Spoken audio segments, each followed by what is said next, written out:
하나님 우리 아버지와 주 예수 그리스도께서 은총과 평화를 여러분에게 내려주시기를 빕니다. 오늘 이사야 본문은 포로기 이후 예루살렘의 구원에 대한 하나님이 그의 백성을 다시금 돌아보리라는 선포입니다. 따라서 하나님의 현현이 어구들의 배경을 이루고 있습니다. 대표적으로 나타나다 라는 표현이 그것입니다. 그 말의 주어는 바로 하나님이십니다. 이 선포에서 우리가 주의 깊게 눈여겨봐야 하는 것은 1절에서 예루살렘의 구원이 횃불같이 나타나도록입니다. 그래서 이 시온을 위하여 잠잠하지 아니하며 예루살렘을 위하여 쉬지 아니하신다는 것이 그 말씀을 뒷받침하고 있습니다. 구원이 횃불같이 나타나도록 이란 말은 이사야 58장 8절과 60장 2절을 비유적 표현으로 나타낸 것으로 목적이 그곳에서 언급된 목적들과 동일한 것을 살펴볼 수가 있습니다. 그 구절들을 제가 읽어드리겠습니다. 먼저 58장 8절입니다. 그리하면 내 빛이 새벽같이 비칠 것이며 내 치유가 급속할 것이며 내 공의가 내 앞에 행하고 여호와의 영광이 내 뒤에 호위하리니. 두 번째는 이사야 60장 2절입니다. 보라, 어둠이 땅을 덮을 것이며 캄캄함이 만민을 가리려니와 오직 여호와께서 내 위에 임하실 것이며 그의 영광이 내 위에 나타나리니. 구원이 횃불같이 나타나도록 이라는 그 비유의 구체적인 목적을 이 두 말씀을 통해서 볼 수 있는 것은 시온의 의가 빛처럼 드러나는, 즉 정의가 동터오는 것을 가리킵니다. 그래서 선지자는 이방 나라들이 그 공의를 뭇 왕이 그 영광을 보게 될 것이라고 했습니다. 온 세계 만민에게 예루살렘의 새 영광이 공표되어지는 데 있어 또 다른 이 사건은 그들의 이름이 새 이름으로 계명된다는 데 있습니다. 버림받은 자, 히브리어로 아주바는 하나님께서 기뻐하시는 여인 헵시바로 바뀌고, 버림받은 아내 샤마마는 결혼한 여인 뷸라가 그것입니다. 여기서 옛 이름과 새 이름의 처지는 하나님의 외면과 돌아보심으로 상반되고 있습니다. 지금까지 예루살렘은 하나님께 버림받아 황폐되고 고립되었다면 이제 예루살렘은 하나님의 마음에 맞는 땅으로 불린다는 겁니다. 그 하나님의 기쁨이 은유적인 표현으로 5절에 나타나 있습니다. 5절을 읽어드리겠습니다. 마치 청년이 처녀와 결혼함같이 내 아들들이 너를 취하겠고 신랑이 신부를 기뻐함같이 내 하나님이 너를 기뻐하시리라.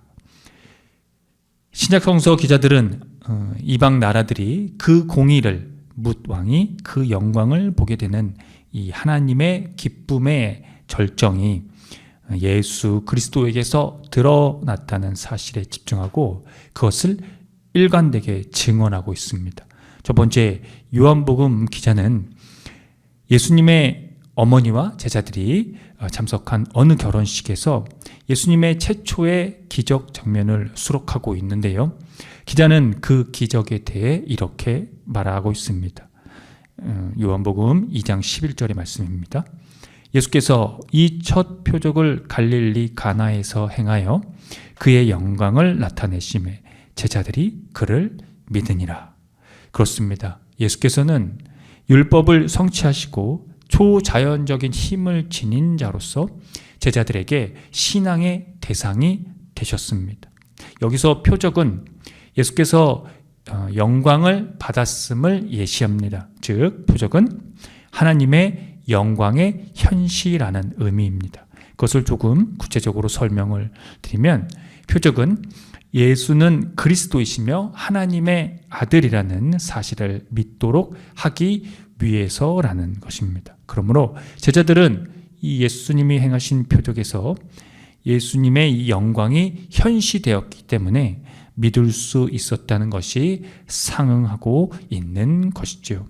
또 제자들은 최상의 포도주가 흘러 넘치는 것을 보면서 유대인들이 가진 메시아적 소망의 중요한 측면의 성취로 간주했습니다. 그래서 요한복음 기자는 이 단서라는 뜻으로 표적이란 단어를 사용하게 된 것입니다. 표적이 그분이 행하신 온갖 사건들이라고 할 수 있기 때문입니다. 따라서 이 표적의 주요 핵심은 그것이 하늘과 땅이 서로 맞닿는 순간이라고 할 수 있습니다. 이런 사건들로 인하여 하늘의 생명이 이 땅에 임했다는 것입니다. 말씀이 육신이 되셨다는 요한복음 전체를 대변하는 이 표적 중 하나인 이유가 여기에 있는 것이죠. 결정적으로는 십자가에서 그 영광이 온전히 드러날 때입니다. 요한복음 기자에게 이 사건은 하늘과 땅이 만나는 궁극적인 순간이었다는 것입니다. 창조의 말씀이 죽어가는 연약한 인간의 모습으로 나타난 것이죠. 그리스도인은 이 나타남에서 구원의 횃불을 본 사람들입니다. 두 번째는 고린도전서 12장인데요. 이 12장은 성령의 은사들로 유명한 본문입니다. 기자가 특별히 은사에 대해서 거론을 하는 이유는 이 은사의 문제로 교회 내부에서 분열의 사태가 발생했기 때문입니다.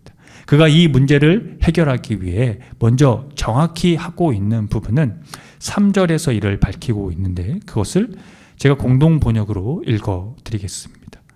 그래서 여러분에게 일러둡니다마는 하나님의 성령을 받아 말하는 사람은 아무도 예수는 저주받아라 하고 욕할 수 없고 또 성령의 인도를 받지 않고서는 아무도 예수는 주님이시다 하고 고백할 수 없습니다.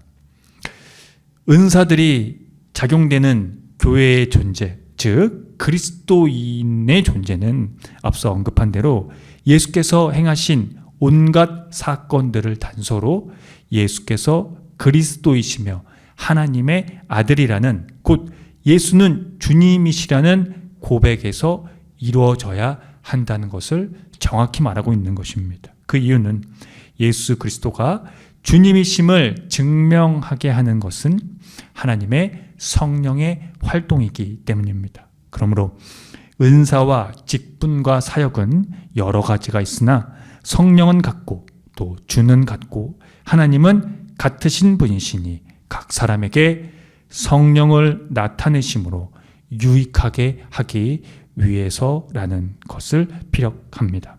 결론적으로 예수 그리스도로 말미암아 구원이 횃불같이 나타나도록 하기 위함은 하나님의 성령의 활동을 힘입는 그리스도인들의 공동 이익이다라는 것을 그리스도인들이 인지하고 하나님의 현현의 첫 시작이 이방 나라들이 그 공의를 뭇 왕이 그 영광을 보게 될 것이 예수 그리스도께 드러났다는 것을 의존하면서 그 구원에 여러분이 기결되는 것을 오늘 이 본문이 우리에게 가리키고 있는 것입니다.